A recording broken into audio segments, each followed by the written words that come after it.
गुणानेतानतीत्यत्रीन् देहि देहसमुद्भवान् जन्म मृत्युजरा दुःखैः विमुक्तोऽमृतमश्नुते। गुणान् एतान् अतीत्य त्रीन् देहि देहसमुद्भवान् जन्म मृत्यु जरा दुःखैः विमुक्तः अमृतम् अश्नुते।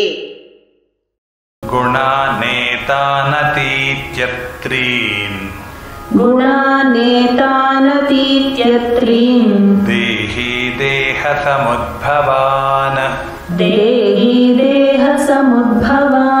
जन्म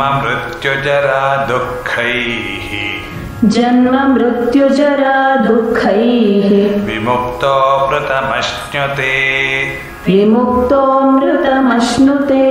गुणानेतानतीत्यत्रीन् देहि देहसमुद्भवान् जन्म मृत्युजरा दुःखैर्विमुक्तोऽमृतमश्नुते।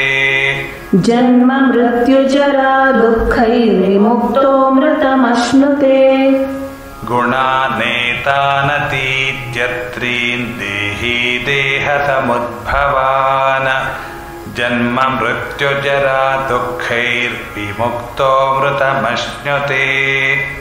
गुणानेतानतीत्यत्रीन् देहि देहसमुद्भवान् जन्म मृत्युजरा दुःखैर्विमुक्तोऽमृतमश्नुते।